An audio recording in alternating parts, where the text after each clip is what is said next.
Muy buenas tardes, gracias por estar con nosotros en Al Vuelo. Gracias, es un placer estar con ustedes. César, yo quería empezar preguntándole con respecto a este nuevo informe. Tiene un título bastante duro, para ser honestos: Racismo letal, ejecuciones extrajudiciales y uso ilegítimo de la fuerza por parte de los cuerpos de seguridad del Perú. Acá ya hay un elemento y un componente que va más allá de lo político y que evidentemente abarca también el componente social, algo que lamentablemente se repite en el Perú. Sí, mire, yo creo que, la evidencia de que las fuerzas de seguridad usaron la fuerza de forma indiscriminada, brutal y desproporcionada contra manifestantes y transeúntes es contundente. Y una vez más tenemos un informe que afirma lo que otros informes anteriores lo han dicho, lo que dijo la Comisión Interamericana de Derechos Humanos, lo que nosotros mismos dijimos en nuestra investigación, porque las pruebas están ahí. Y el gobierno está intentando tapar el sol con un dedo. No hay peor ciego que el que no quiere ver. Continúa sin reconocer que hubo violaciones de derechos humanos, y eso es perjudicial, porque lo que es imprescindible ahora es que haya justicia, ¿no? Y que se fortalezca el Estado de Derecho con unas investigaciones imparciales que lleguen a encontrar a los responsables, quien quiera que sean. Ahora, la respuesta del gobierno de Dina Boluarte ha sido de alguna manera desestimar tanto informes que ha hecho Amnistía Internacional como Human Rights Watch, e incluso el mismo reportaje que hiciera en algún momento el New York Times, y que revelaba con imágenes que hemos podido ver todos a través de las redes sociales y de distintos medios de comunicación la manera como han actuado las fuerzas de seguridad. Y esto, evidentemente, como usted lo ha sugerido, es querer tapar el sol con un dedo. Pero en aras de buscar justicia y de reparar la situación, que además está causando heridas muy profundas en el país, ¿qué salida tenemos para poder enfrentar esta situación? Mire, yo creo que el gobierno tiene que parar de estigmatizar a los manifestantes. Ayer yo participé en un evento aquí, estoy en Washington para hablar de nuestro informe en Perú, sobre Perú, y participamos en un evento y estaba el embajador de Perú ante la Organización de Estados Americanos, que tenía un mapa de nuestro informe donde se mostraban los muertos en los lugares donde estaban. Y lo que el embajador dijo me causó estupor, porque él dijo: miren, aquí hubo muertos en Juliaca, hubo muertos en Ayacucho. Qué coincidencia que en esos lugares hay grupos de delincuentes y grupos criminales. De nuevo, de alguna forma, sugiriendo, insinuando que la culpa de la muerte de las personas fue de ellos mismos. O sea, son las víctimas que fueron culpables de su propia muerte. No reconociendo esa actuación excesiva e ilegal de las fuerzas de seguridad. Eso no ayuda en nada. Hay que, primero, reconocer que hubo esos abusos, como también hubo violencia por grupos de manifestantes. Eso hay que reconocerlo también. Y lo que es necesario es que haya investigaciones imparciales y completas de todos esos actos, de todas las personas que violaron la ley. Para eso, nosotros hemos identificado que ha habido fallas importantes en las investigaciones de la Fiscalía en un primer momento, y necesitamos y creemos que es necesaria un respaldo a esas investigaciones con expertos internacionales que puedan aportar, por ejemplo, capacidad de investigación forense o de estrategia de investigación. Obviamente quien dirige la investigación es la Fiscalía de Perú, que es plenamente capaz de hacerlo, pero tiene limitaciones de recursos, y creemos que esa ayuda externa es muy, muy importante, como también es muy importante que haya una investigación de las causas de la crisis actual de Perú. No es solo una cuestión penal.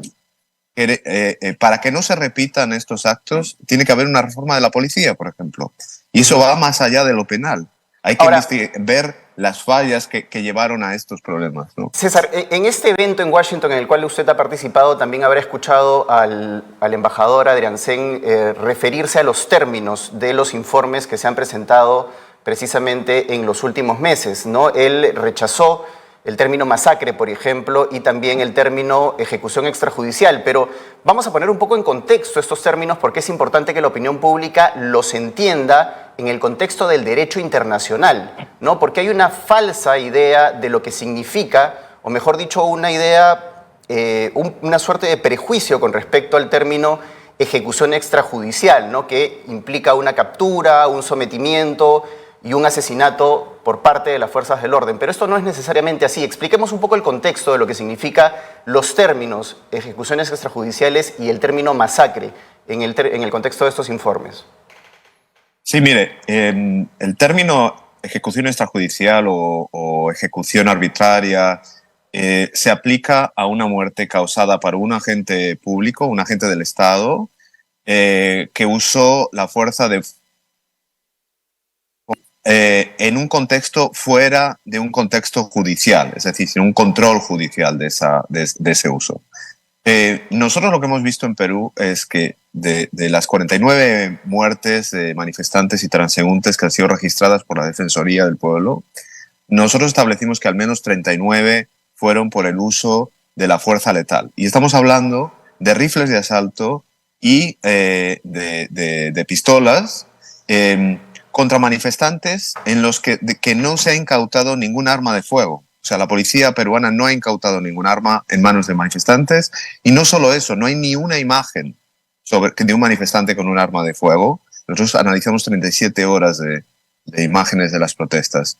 Entonces, fue un uso de la fuerza desproporcionado, y cuando por ejemplo, en Ayacucho, donde las Fuerzas Armadas mataron a 10 personas con el uso de rifles de asalto, estamos en una situación donde los militares están usando estas armas de guerra contra personas que estaban desarmadas. Es verdad que algunos pueden estar tirando una piedra, pero responder a eso con una bala de rifle de asalto es totalmente desproporcionado. Entonces, ahí tenemos elementos que realmente sugieren y que deberían investigarse si realmente cabe en esa definición internacional de ejecución extrajudicial.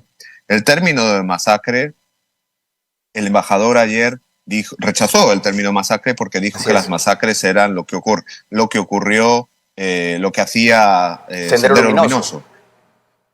Y tiene razón. O sea, realmente lo que hacía Sendero Luminoso eran masacres. Pero lo que ocurrió en Ayacucho es una masacre, a todas luces. O sea, tenemos fuerzas de seguridad que usan estas armas de guerra y mataron a 10 personas y hirieron a más de 70.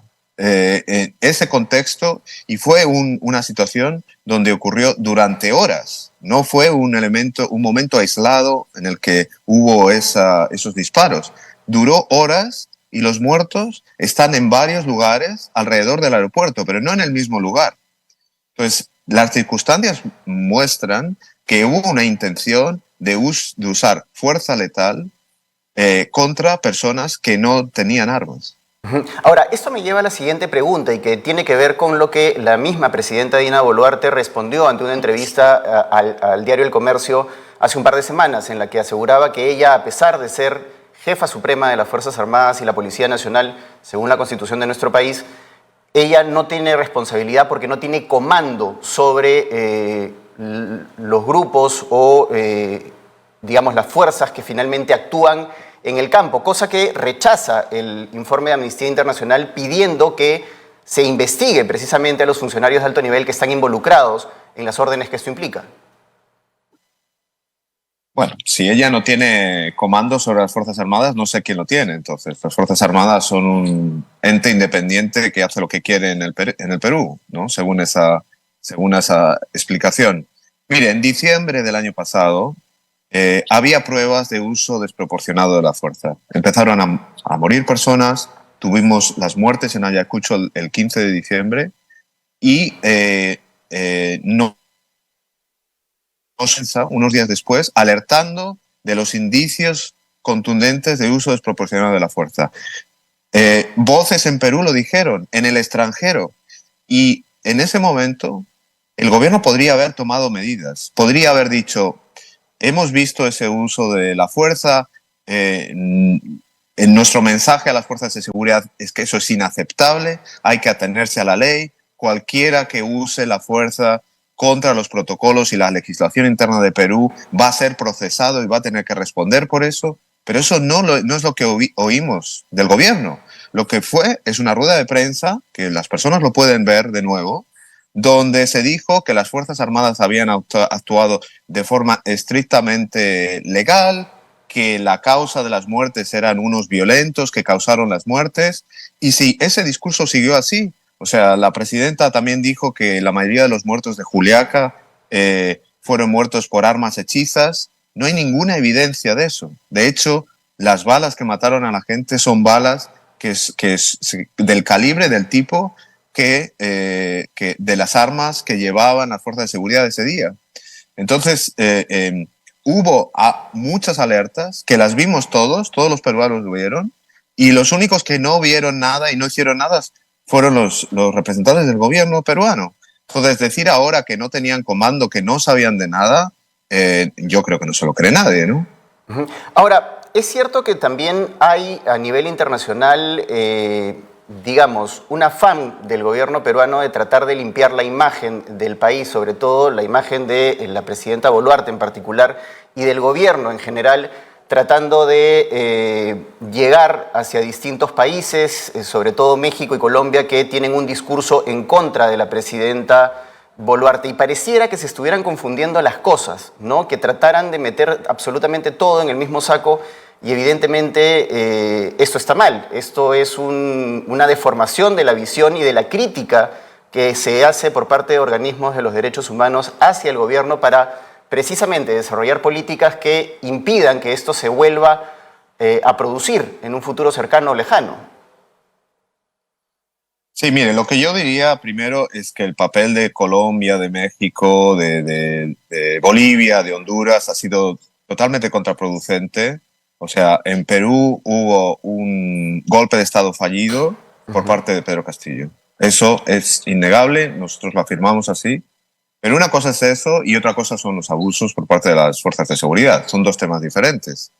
Y sobre la idea de mejorar la imagen del país, etcétera, yo creo que la forma de hacer eso es tener investigaciones independientes, imparciales, de los casos con apoyo de expertos extranjeros que pueden contribuir, y tener también una investigación y un informe explicando a los peruanos qué pasó aquí y por qué se llegó a este momento de crisis gravísimo donde tantos peruanos han muerto. Eso es necesario, esa, digamos, investigación en un tipo de comisión de la verdad, eso es necesario para evitar que se repitan estos abusos y estas muertes en el futuro. Yo estoy en Washington, me he reunido con el Departamento de Estado, he estado en el Congreso hablando con